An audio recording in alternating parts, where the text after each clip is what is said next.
We'll call the meeting of the Arapahoe Town Board to order and ask the clerk to call the roll. Councilman Logan.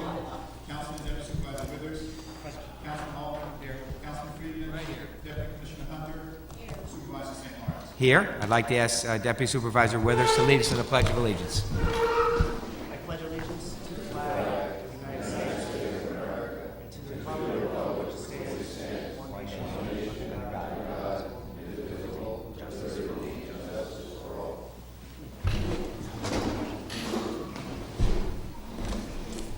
Okay.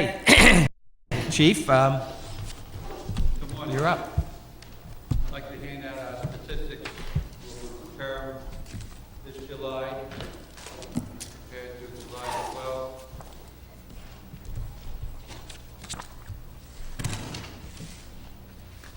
Thank you, Chris.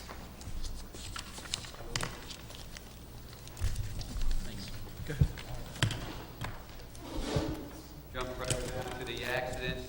You notice that we had a few more accidents this year compared to the same time frame last year. However, the injuries, they were down by 3. Every other section was pretty much the same.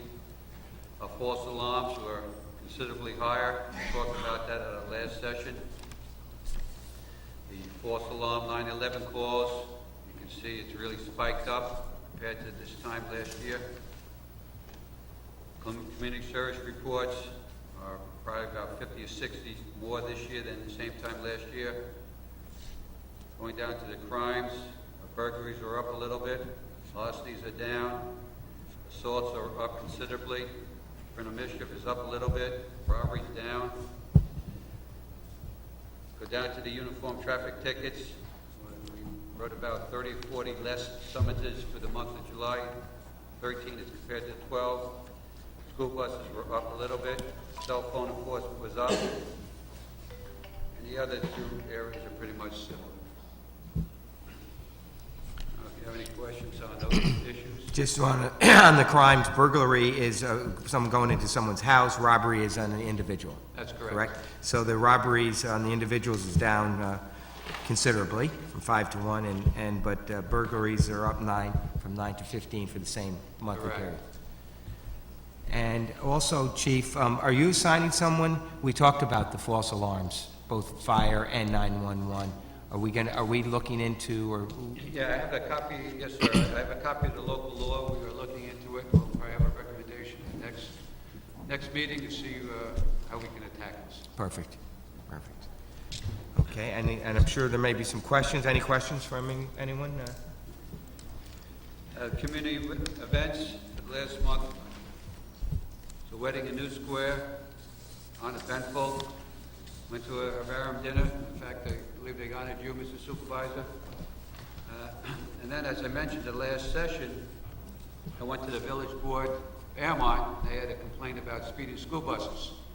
And to that end, we held several meetings. We met with the East Arapahoe School District Assistant Director of Transportation, with his safety coordinator. They were in my office, and I discussed the issues with them.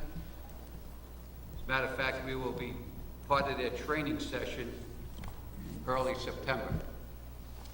We also met with Massa Ambulance Services. The village board members were under the impression that they were not permitted to transport students, and nothing could be further from the truth. There is some truth to the matter that they do transport many of our handicapped students, but that does not disallow them to transport any other student. There was a complaint about that bus speeding on Regina Road, and I find it ironic because the complaint was that, I'll use a hypothetical, 42 Regina, and the stop was at 39 Regina. So I'm hard pressed to figure out how that school bus could speed between 3 houses. Okay. We also received a complaint from 2 bus drivers with the student bus company. I spoke with them as well. As a matter of fact, yesterday, Officer Brown went over as part of their training session and gave part of the training was not only school bus safety, but speeding school buses, et cetera. So he was well received there. So we certainly, I think we're not did whatever we can to try to take care of that situation. I received a report that some of the buses on Cherry Lane, Camp Regesh, were speeding. So I think that, I think it's great that you're doing the education, following up from our last meeting, you talked about doing education with the actual bus companies themselves. So when you talk whether it's a student bus or whether it's Chestnut Ridge or whoever it may be, a lot of them, they do the camps as well, and they should just remind their camp drivers to, go slow as We'll well. do the same on that, and we'll go send some up to, I know it as, and you may know as, the Conklin bus service up there. And I think, I don't know what it is now, Michael, Chestnut Ridge? It is Chestnut Ridge, Chestnut yep. Ridge, we're going to go up there, and I think the time's appropriate. We'll be part of that training session, and each bus company told me this time of year they have all their drivers in, and go over a litany of issues, not only with the speeding, but also about making sure that there's no child left in the school bus, et cetera, et cetera.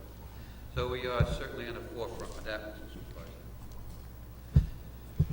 A couple other issues I'd like to just bring to your attention. We have one of our officers would, I'm recommending he attend a training session for our capstone, which is the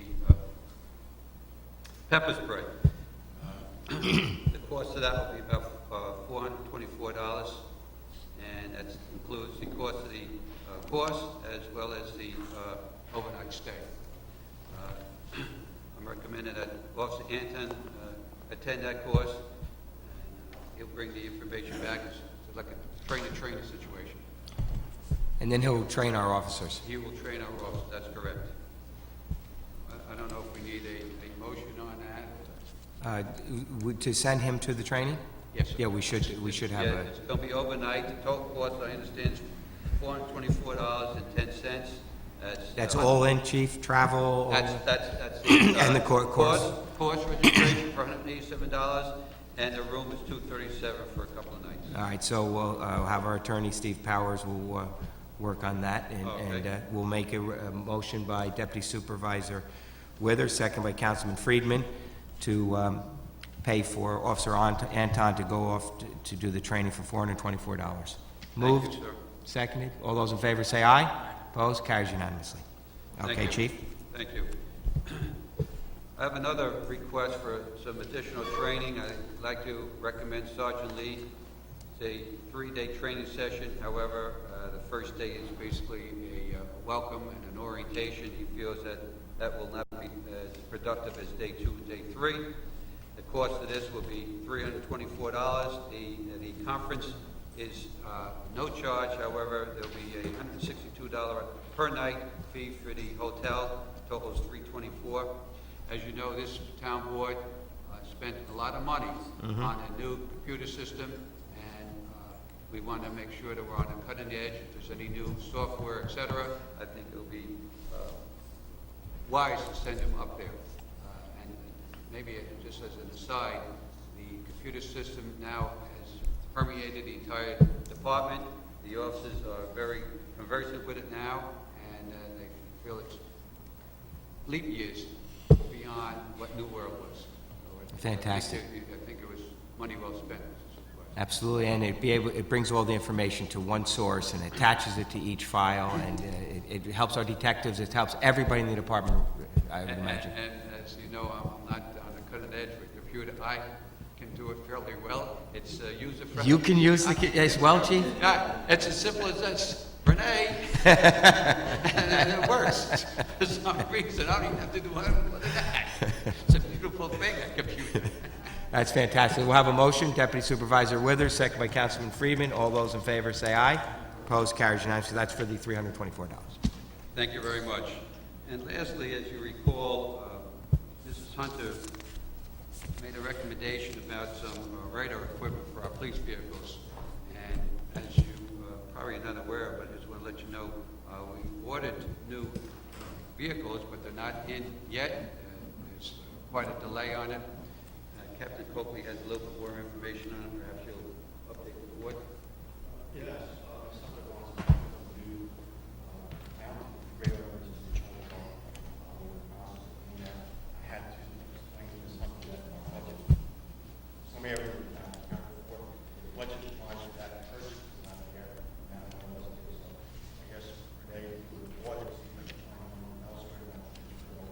Fantastic. And how many units were we looking to get? It's not the 1 and 2, I'll see if I can get the $1,500 piece, so I got it. Okay. Along with that, just recommended what was privileges. Yep. There, between 2 to $2,500, that's a little anywhere I have. Okay, so, The team leaders, Lieutenant Green did purchase one, we're waiting for him to have it. you know, I believe when it's equipment, that we may be able to use the grant money that we got from the district attorney's office on the seizure money. We have money to use that, we're replacing the EC center. Okay, Now we're up to $100,000, and left. When that is complete, then I'll take that, and we'll have to purchase the other. gotcha. So you're looking at which is the best place to take it from, you're doing an audit out that way. Okay, good, good. I do want to let everybody know, and the commission and then the board, and I want to do a resolution on this, Steve, that Commissioner Hunter also requested that we have the window tinting devices in all the vehicles, which I think is a great idea, and she is donating $1,750 to make those purchases. And so that's fantastic, first off. She is passionate about it. She's passionate about the police force, and she is very hands-on, and she is making that donation, and we thank you very much. And now I'd like to put it in a formal resolution because to receive that donation, moved by Deputy Supervisor Withers, seconded by Councilman Ullman. That's a motion to receive a donation of $1,750 from Deputy Commissioner or Commissioner Hunter, and we appreciate that. All those in favor say aye. Opposed? Carries unanimously. Thank you very much.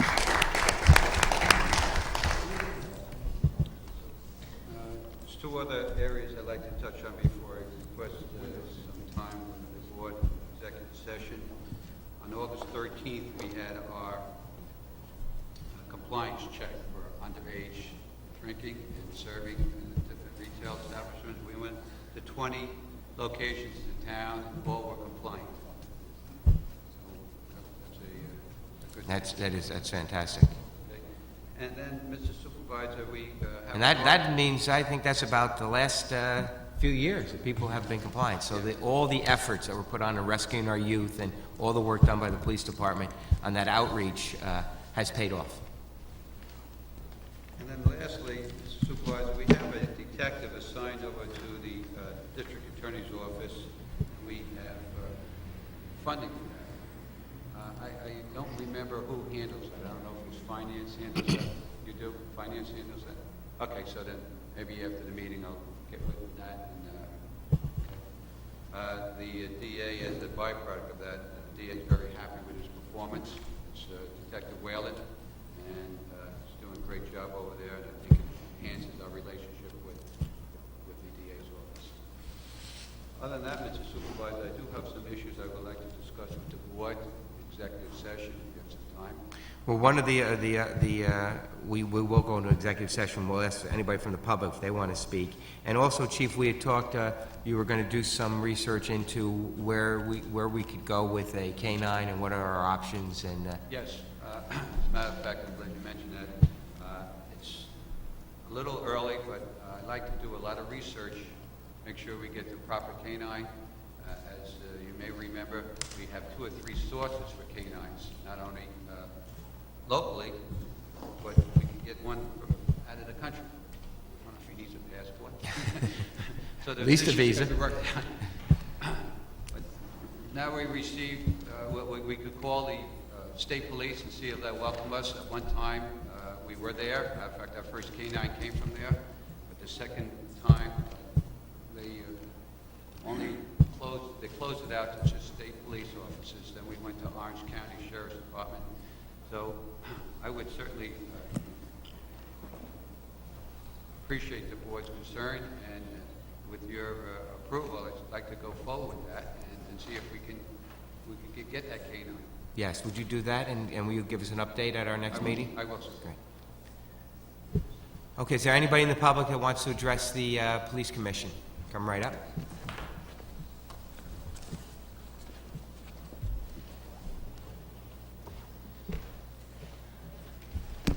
Robert Romanowski, 183 Maple Avenue, Muncie. I just want to get a clarification of some terms, because these three always mix me up: burglary, larceny, and robbery. Two of them were pretty much explained. Burglary is when you break into someone's house. But if you break into someone's house when they're home, is that also a robbery? Is that also called a burglary and a robbery? And what is a larceny? Larceny could be, if you go into ShopRite and you steal something, okay? If you steal something from a car, consider it larceny. But to mention, a robbery is stealing from a person, and a burglary is stealing from a house or a commercial residence. Retail establishment that is not open for public. Okay, that's a burglary. That's a burglary. And a robbery is when you take something from a From a person. person. But if someone goes into a house and steals something from a person while they're home, is that two crimes? Is that both a burglary and a robbery? This is what it's looking for right now. If someone is home and the person is confronted and he is forced to turn on the fire, then it would be two counts, one for the burglary itself and one for the robbery. Okay, thank you. And to add on that, the burglary will be burglary one, if someone's in the home. And it's reasonable grounds to believe that he would be home, like a daylight burglary. Okay. Okay? Okay, thank you. Thank you, Robert. Thank you, Chief. Anybody else from the public? Motion to close the public participation by Deputy Supervisor Withers, second by Councilman Friedman. All those in favor say aye. Opposed? Carries unanimously. So, Chief, you're requesting that we go into an executive session for police personnel matters? Yes, sir. Okay. All right, so everybody could leave. Jack, you can turn the TV off, and we'll be right back on shortly.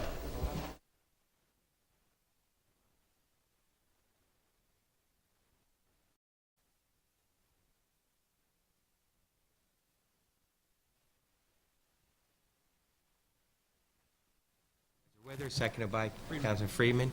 The first item was a reimbursement from the LDC to the town. Moved by Pat, seconded by Omen. All those in favor say aye. The next item on the agenda is the acceptance of the minutes for the July 10th meeting. Moved by Withers, seconded by Omen. All those in favor say aye. Next is the regular meeting, the regular minutes of July 18th. Moved by Withers, seconded by Friedman. All those in favor say aye. On the town attorney, we're tabling item number 5 because that contract hasn't come up yet. And we'll have Steve, you can go over 1 through 4. We'll go over the town attorney approval of agreements, but I just want to jump out of order. I wanted to do 3E, acceptance of the proposal for excess workers' compensation insurance, if you have two levels. Oh, okay. Go right ahead, Malcolm.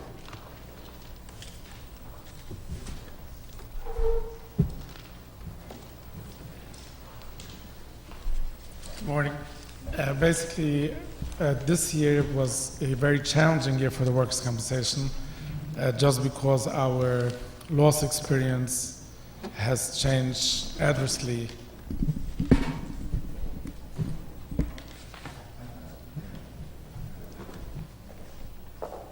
Yeah, go ahead, Malcolm. In the past, we didn't really have any claims coming close to the self-insured retention. We had, as you see in the letter, we had one claim that actually penetrated the self-insured retention, 2 claims that appeared to be rather high claims, and one old claim of 2004 that became larger. What we did this year was we submitted it to 5 companies. 3 are really specialists in writing excess workers' compensation. They write a lot of municipalities. 2 are just large national companies like the Travelers and the Hartford. Travelers came back and they said it would be somewhere around $450,000. So we basically said, no, we don't need, we don't need a firm quote from you. At the end of the day, there were 2 bids, 2 proposals that came in. One was from the incumbent carrier, Safety National, that came with 2 options. One is a $700,000 retention on all other, which means all other than police officers, and the other one is $750,000 and $800,000. $750,000 for all other and $800,000 for police officers. We also got a proposal from Midwest Employers that came with 3 options. All 3 of them are higher than the Safety National quote. So based on the conversation with the committee that handles the insurance for extra workers' compensation, I think it's really down to the two Safety National proposals, which are really very close. It's a difference of approximately $5,000, and it's a difference in retention of $50,000. So this is basically what it boils down to, unless you have any other questions. So the committee is recommending the acceptance of this proposal, but there's a little option there that we have to decide right now. Yeah, well, we have other proposals here, but I think it boiled down really to these two. And I think that the committee chose one of the other. I'm not. And we recommended that we spend the extra $5,000 because it's a $50,000 difference in our liability. So in other words, if we hit it $50,000 sooner, and since a lot of our claims are now reaching this level, if we pay $5,000 extra, all we need is one claim to save $15,000, and it's a good investment. And we have several that are getting close to this number. So Okay, so it seems like a much bigger risk. I think we should spend the extra $5,000 to cover ourselves for the $50,000 and go with the recommendation of you and the committee. Yeah, okay.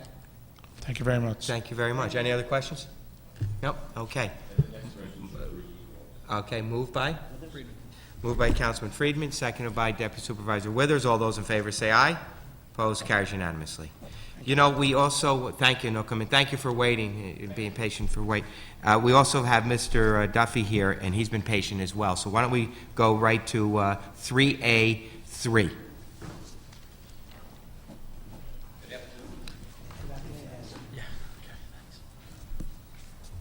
we just pass this out. It's just a simple summary of where we are in the United Water case. So, I'm here seeking the town board's approval to join the municipal consortium, which consists so far of the other 4 towns. And Stony Point joined last night, or the night before last. I understand the village of Sloatsburg has joined. The Rockland County Solid Waste Authority has joined. And I have a conference call tomorrow with Scott Vanderhoff and the Deputy County Attorney. I think they're very close to joining. So let me just back up and set the stage here a little bit. On June 14th, United Water New York filed for a surcharge to pay for the Haverstraw desalination plant. That surcharge was to go effective August 1st at 8%. I calculate eventually in 2 years that surcharge will be well over 25%, just for the desalination plant.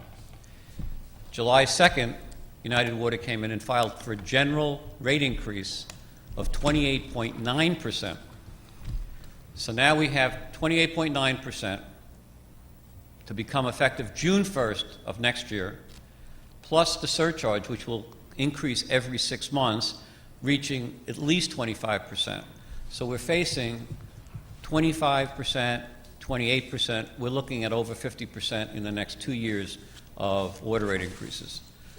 That is unacceptable, and that is why we are trying to put a consortium together to intervene, which we've already done before the Public Service Commission, as Supervisor St. Lawrence has already done on behalf of the town, to fight this ridiculous rate increase. And so what we are trying to do is to get the Public Service Commission to say no to the desal plant eventually, and to reduce this rate request.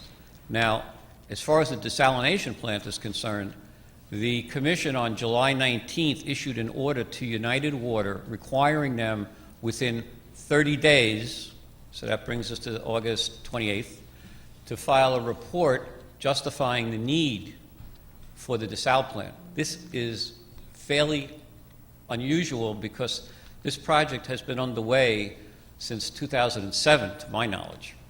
And United Water reports in their filing seeking a surcharge that they've already spent $56 million. They do not own the site yet, so they haven't paid for the site, and they don't have a single permit to move forward. They're waiting for the final environmental impact statement to be issued by the DEC. Nevertheless, they had the chutzpah to come in and seek a surcharge for a project that's not even permitted. The normal course of events is the project gets built, then gets put into rates, so when it's used and useful, in our language, the project then begins to be reflected in rates and the customers start to pay for it. So this is an extraordinary exception from the normal, and it's even more abnormal because they don't even have a permit yet. The commission looks like, and who knows, but looks like they're taking a de novo review of the whole project, and I'm assuming that there is going to be a lot of people that are going to weigh in on that particular proceeding. So I'm not here to seek your support to join that fight, because it really hasn't started yet. Maybe next month I'll be here with that. But here I'm seeking your support to join the municipal consortium. We've set a budget of $90,000. That's a hard cap. Anything that goes beyond that, I will absorb. And the sharing from the towns will be on the basis of population. After we have the contributions, for example, I believe it's $20,000 from the Solid Waste Management Authority. We passed that at our last meeting, and we hope to pass a similar resolution for $20,000 at the sewer district, and then look at the towns and whoever else, villages that are And going to we're be involved. trying to set up a meeting also with the school districts, because the schools use water, and that's a part of their budget. So we're hoping to do that when everybody comes back in September to get down, you know. The goal is, in addition to try to minimize the costs on everyone, but politically to show the extraordinary opposition that's coming out of Rockland County to United Water's rate increase. Any questions? No, it's fantastic. All right, the resolution 383 is to accept the proposal of Dan Duffy, SY, to provide the above professional services with respect to the United Water rate request. Moved by? Deputy Supervisor, moved by Councilman Ullman, second by Deputy Supervisor Withers. All those in favor say aye. Opposed? Carries unanimously. Thank you very much. I wanted you to move that because you, yes, you moved the resolution against the DSAL. Try to go back to some type of order. Okay, 3A1 is authorize and execute a written agreement with the Suffolk Volunteer Host Company number 1 to utilize 21 Valley Road, Hillsborough, New York, for a baking issue. I'll move it.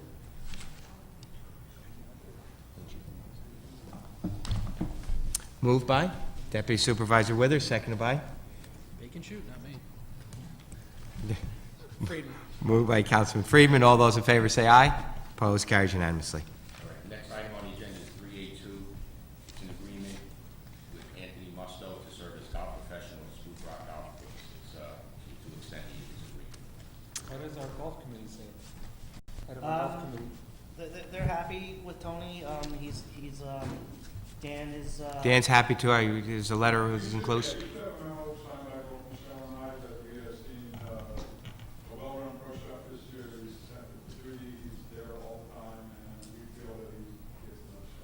And more better inventory, better everything. By doing it now, he will be able to plan instead of waiting, and missing out on sales that are now for merchandise that we can get in the shop.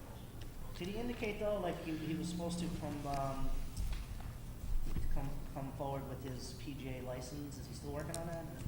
He is working on that, but the golf committee and the department have somewhat backed off on that a little bit because the only thing that does is give you the opportunity for some PGA program events that we really don't have any people interested in anymore, but it is something he's still pursuing. Okay, moved by Deputy Supervisor Withers, who's liaison to the parks and to the golf advisory. Seconded by Councilman Ullman. All those in favor say aye.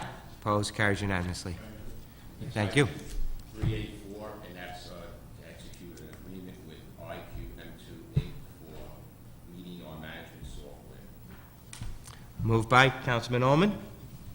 Seconded by? Councilman Friedman. All those in favor say aye. Opposed? Carries unanimously. I also want to add in one, that is the designation of Haverum as an official emergency services organization in the town of Ramapo. Moved by? Councilman Friedman, second by Councilman Ullman. All those in favor say aye. Opposed? Carries unanimously. And we should have a liaison. I think we should make Shirley Kahan the liaison to the police department for this. Moved by Deputy Supervisor Withers, second by Councilman Ullman. All those in favor say aye. Opposed? Carries unanimously. Congratulations. Stand up, we want to see you on TV. Thank you. Go ahead now, you can go back to the certiaries. Yes, right, next we have the settlement of our cases, we have Scott Shadler to discuss that. Scott? First of all, members of the board, we have two items. First, Why Not Us LLC, it's a truck terminal in the village of Chester Ridge. Based on an appraisal, we have the settlement proposed to be a refund of $3,073. Moved by Deputy Supervisor Withers, second by Councilman Ullman. All those in favor say aye. Opposed, carries unanimously. And Scott, you have another one?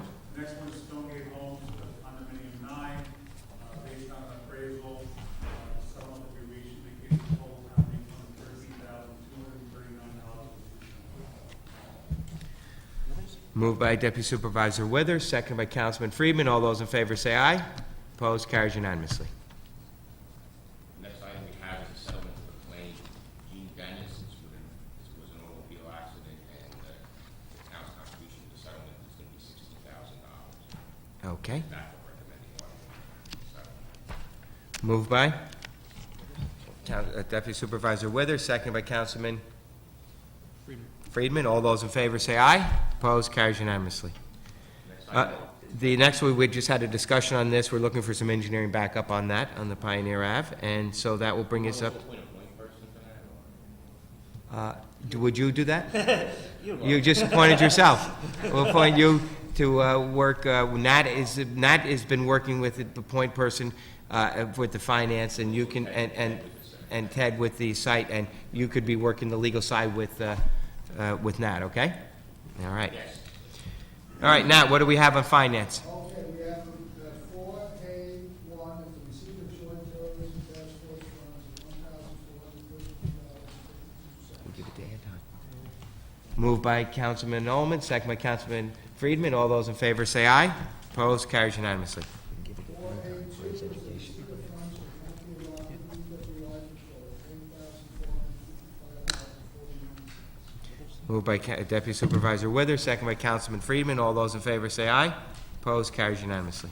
4A3 is a transfer of funds from, where we have senior citizen groups that have not taken money, Michelle has asked to move into, family camps. Okay, so that's a transfer from the senior line to the summer camp program. Okay. Moved by Deputy Supervisor Withers, second by Councilman Friedman. All those in favor say aye. Opposed, carries unanimously. And 4B is the authorization of leave of absence for employee and finance department. Moved by Deputy Supervisor Withers, seconded by Councilman Ullman. All those in favor say aye. Opposed, carries unanimously. Thank you. Mona, do we have anything in purchasing? I just asked you to declare a very small equipment as surplus so that I can dispose of it in accordance with New York State law and our purchasing policy. Okay. Motion to declare surplus equipment, moved by Councilman Friedman, second by Councilman Ullman. All those in favor say aye. Opposed, carries unanimously.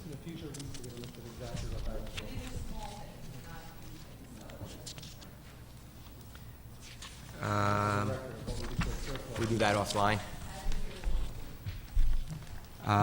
Next is under new business, a cleanup of properties on 15 Briarcliff Drive, 12 Pauline Court, and 28 Dwight Avenue. Ted, is that? Okay, we'll table Briarcliff, and then the action on Pauline Court? Okay. All right, so we'll do Pauline Court first. This is an action to have it cleaned up and then put the costs onto their tax bill. Okay?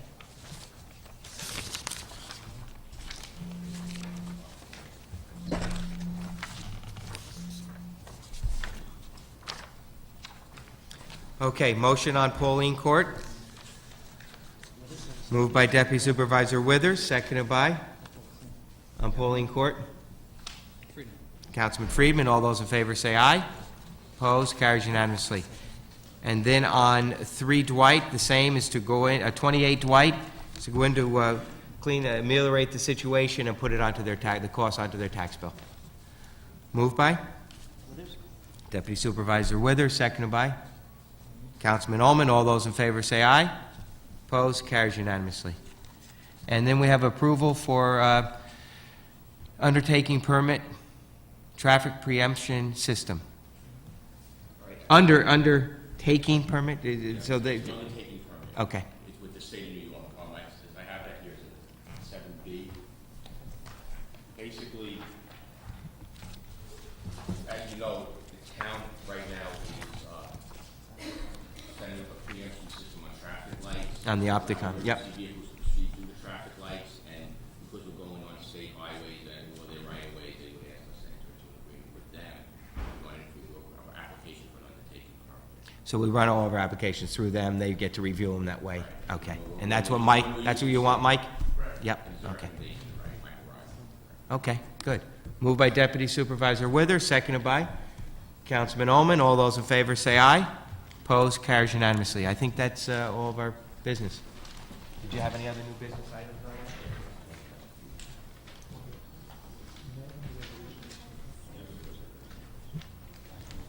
We have the highway department.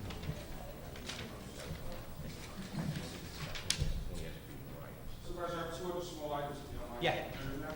One of them is, I got a phone call late yesterday from the mayor from Massac. They're building starts hurt and it's being surgery on his back, and they're asking us to, Do more, plans and things that they don't do now. Our original contract with them used to be $1,200 a month. They had asked for reductions to $800 a month, which we do this year. I'm asking that we bump it back up to $1,200 a month. and continue doing more reviews. Okay, And it's indefinitely, they don't know how long it's gonna be out, if he's ever gonna be back, and then we'll renegotiate our contract in January. okay, so this is to amend the contract from $800 a month to $1,200 a month. Moved by Deputy Supervisor Withers, second by Councilman Ullman. All those in favor say aye. Opposed, carries unanimously.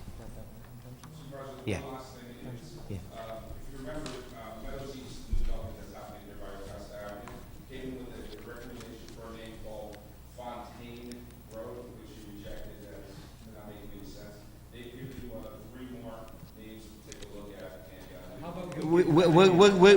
We'll come up with a name. We don't tell, you can tell them, they don't need to give us any more names. We'll come up, we'll name the road. That's, you know, we'll take the 3 because the trees have been killed already, and we'll, in deference to the trees, but we don't need to have them, you know, we'll come up with an appropriate name. Okay. Is the road dedicated? It's not dedicated yet, obviously, so, okay. It's probably not close to being dedicated, so, yeah. All right, so we'll come up with a name for that. Okay, any other new business for any council members? We have the highway department, tell them to discuss the. Well,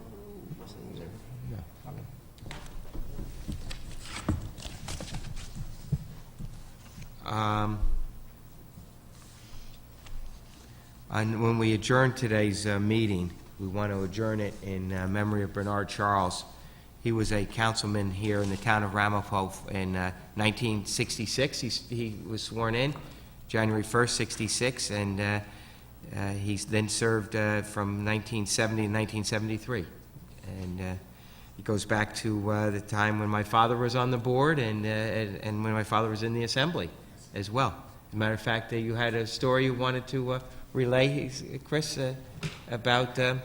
Well, it's interesting, when Mr. Charles was elected back in November 1965, there was a sort of 11th hour opposition to his serving, action brought by the opposing political party, indicating the cause of the action was that you had to be a landowner to have elected office, and it's a state law that dated back to the early 19th century. No one had ever invoked that law prior to this, but they invoked this law and sought to prevent him from taking office. It went through some political process, and it was politically, the opposing party was asked to hold off. In fact, what did happen is that former New York State legislator Joseph T. St. Lawrence took up this cause, and while it took 2 years, he had that law repealed in the state of New York, so that you didn't have to be a landowner to run for elective office and to serve. clearly that law stemmed from a time when landowners ruled the roost, and no one else was allowed to make decisions. So Joe St. Lawrence is once again a champion for the people of New York State, in this case, in having that law repealed. And, And in fact, he did serve. and that's fantastic. He was the first African-American Correct. council member in the town board. And Very well served on the county legislature. And as a matter of fact, the Republican Party that was challenging him was Gene Levy, who was on the board at that time, and they were elected together as a team. And the Republicans then backed off on at the request of the political will of the land would be that the law should be changed. And my father then took that cause up, and they were able to get a change. And then after that, the Civil Rights Act in 1965 really talked about this issue across the whole nation. And It would have taken many, many years for a local action like ours to make it up to the Supreme Court, where it certainly would have been struck down, but a faster path.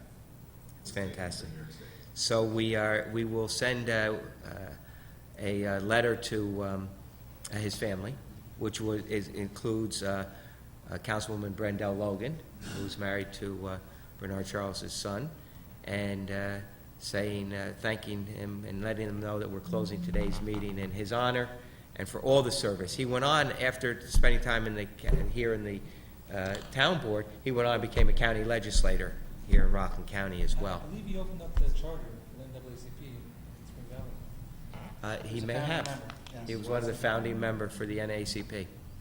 So he was a great guy, and we're sorry for his loss. And with that, the entire town board will adjourn in his memory. So we're adjourned. Thank you all very much.